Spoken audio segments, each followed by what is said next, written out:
Mercedes revealed the biggest problems of the W14. So we're gonna be going through that and 5 other stories in today's video. So make sure to like this video, and if you want more Mercedes news content like this, make sure to subscribe to the channel hitting that red button down below. The first story is Mercedes revealed the biggest problems of the W14. 7-time world champion Lewis Hamilton has warned Mercedes that they must find some downforce if they are to challenge the frontrunners, with the 38-year-old having finished the season opening Bahrain Grand Prix in 5th. It was a disappointing weekend for Mercedes, who have seemingly slipped to 4th in the pecking order behind Aston Martin, given that Fernando Alonso claimed 3rd at the Bahrain International Circuit. Just like last season, Mercedes seemed stronger in the race than they did in qualifying. However, Hamilton still ended the first race of the season 51 seconds behind winner Max Verstappen. The 103-time Grand Prix winner was at least the top Mercedes driver, with George Russell having finished 7th. Alonso, though, was the top Mercedes-powered driver, highlighting how big a step Aston Martin has taken over the recent winter break. Mercedes were somewhat on a pair with Ferrari during the race,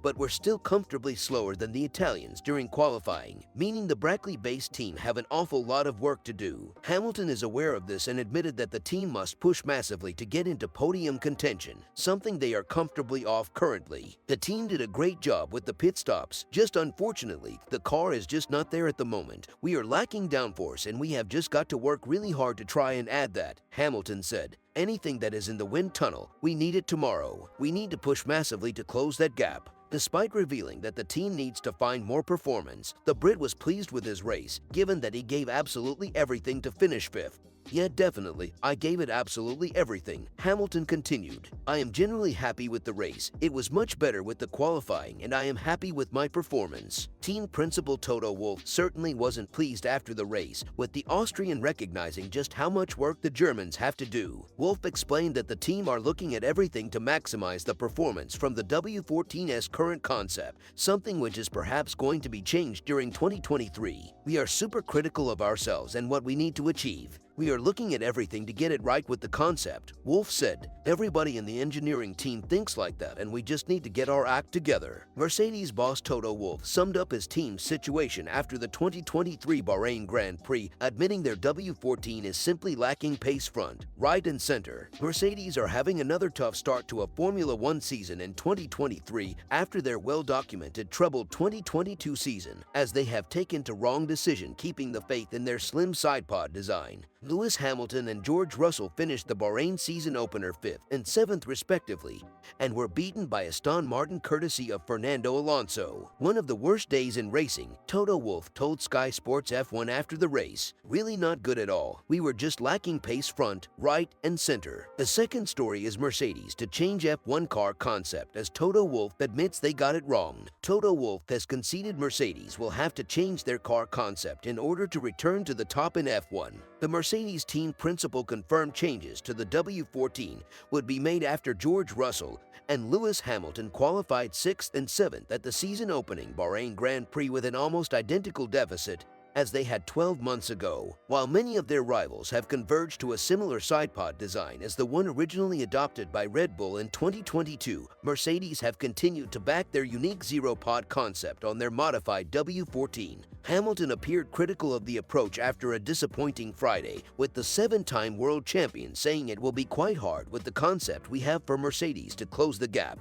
And Wolff says it is now time for Mercedes to admit defeat with their distinctive concept. I don't think this package is going to be competitive. Eventually, he said, we gave it our best go also over the winter and now we just need to all regroup, sit down with the engineers who are totally not dogmatic about anything. There is no holy cows, and decide what is the development direction we want to pursue in order to be competitive to win races. It's not only like last year that you're scoring podiums and eventually you get there. I'm sure we can win races this season, but it's really the mid and long term that we need to look at which decisions you need to take. Wolff added, we hit our targets. That's why we gave it our best shot. And the moment comes and the stopwatch comes out, and that showed us that it's simply not good enough. We haven't got enough downforce and we need to find solutions to fix that. But Wolff stressed Mercedes will not point fingers at individuals. In this team we blame the problem and not the person. He said, and at the end I have responsibility, so I would need to fire myself if I want to do something. We have all the ingredients to be successful. It's people and infrastructure that won 8 consecutive championships in a row, and we got it wrong last year. The third story is Russell ready to sacrifice part of F1 2023 for long-term Mercedes progress. Mercedes was looking to make a big step with its new W14, which unlike its predecessor is no longer crippled by porpoising, but Bahrain's season opener soon established that the gap to Red Bull has increased again. And with Aston Martin, which has closely followed Red Bull's design philosophy, also proving quicker than Mercedes, it raised questions over the German squad's decision to stick with its unique car design. On Saturday night, team principal Wolff admitted that he didn't think this package is going to be competitive eventually, prompting what could be a radical design change. While such a shift could take a lot of time and compromise the team's results in 2023, Russell said he was ready to take a hit this year if it meant that Mercedes could finally be competitive in the longer term. "We're here to win," Russell said after finishing 7th in Sunday's Bahrain race. "We obviously want to optimize every single result, but if you give me a choice between fighting and having a chance to win races, whenever that is, versus slow progress and never having that chance, you obviously choose one of taking those victories. So, if we want to sacrifice some races or part of a season to give ourselves a chance to get a car that can fight, whether it's the second half of the season or even if it's looking towards next year, that's maybe what we're gonna have to do because clearly, we are a long way behind." He added, "Nobody remembers who finishes second or third. Second isn't good enough, and if we need to make some drastic changes to give ourselves a shot at the second half of the year, whenever it may be, that's what we'll do." Russell admitted Mercedes' regression was a big blow, just when it was hopeful the mandated 15mm floor raise for 2023 would allow its design concept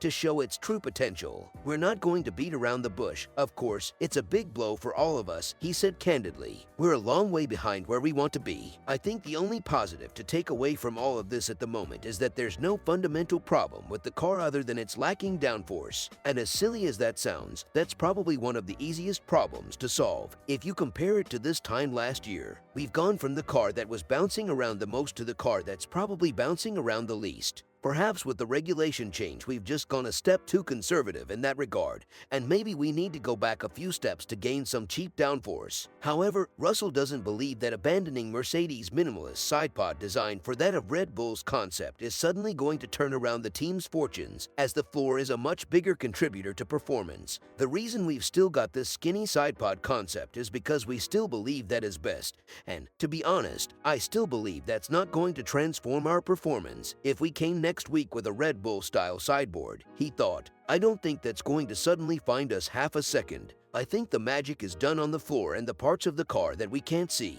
The fourth story is Hamilton. "I need to be a positive light for Mercedes F1 after Bahrain." Lewis Hamilton says he has to be a positive light for his Mercedes Formula One team after a difficult opening race of the 2023 season in Bahrain. Hamilton started the race in 7th place and finished it in 5th after passing teammate George Russell and benefiting from the retirement of Ferrari's Charles Leclerc. However, he was powerless to hold off the Aston Martin of Fernando Alonso, who had a bad start and eventually recovered to finish 3rd. Asked if he was concerned that the team hasn't made much progress since last season, Hamilton insisted that his role is to keep the team motivated. "Concerned wouldn't be the word," he said. "There is nothing I can say. I don't want to say too much. We've just got to keep working. We know we are not where we need to be, and we know that this isn't the right car. It is a difficult one, but I've just got to try and stay positive, keep my head up and keep pushing the guys, keep trying to be a positive light for them and get the best points I can." Hamilton dismissed the suggestion that he was closer to the podium than he expected to be after qualifying. "We were miles away," he said. "There was a Ferrari that would have been ahead of him, so we would have really been 6th. So a podium was nowhere near." Mercedes had strong race pace for much of the 2022 season, although the Bahrain opener saw the team struggle with tire degradation. That pattern was repeated in Sunday's event. "It generally felt the same as last year," said Hamilton. "When we did the strategy in the morning, I told the guys it wasn't going to go as far as they said it was going to go, and it didn't. We have just got a lot of work to do. We have just got to add downforce to the car. We're lacking a lot of downforce. That is really where the time will come. As soon as we put more load on the rear and the front will pick up that pace." The fifth story is Rosberg fears for Mercedes. The problem is they don't get it. Mercedes had hoped for a better start to the Formula One season than a year ago, but the opening weekend in Bahrain ended in disappointment for the German team. Former Mercedes driver Nico Rosberg fears the gap with Red Bull Racing is even greater than was seen during the race. Given Mercedes' performance last year, the result in Bahrain still seemed not too bad, but Toto Wolff spoke afterwards of one of his worst days in racing. Like his former team boss, Rosberg was dismayed by the German stable's performance. The 2016 world champion noted that the gap to Red Bull would have been even bigger had Max Verstappen and Sergio Perez not been instructed to be careful with their tires. They were 50 seconds behind Verstappen, who didn't give everything. That would have been 60 seconds otherwise, so a second per lap. That is intense, he said. The 37-year-old German thinks his former team will have to find a magic bullet to still put themselves in the fray, but fears that will be difficult as Mercedes still does not seem to understand why the current concept is not working. They need to find a magic bullet and make big progress quickly, but they don't really get it themselves, and that's the difficult thing, Rosberg added.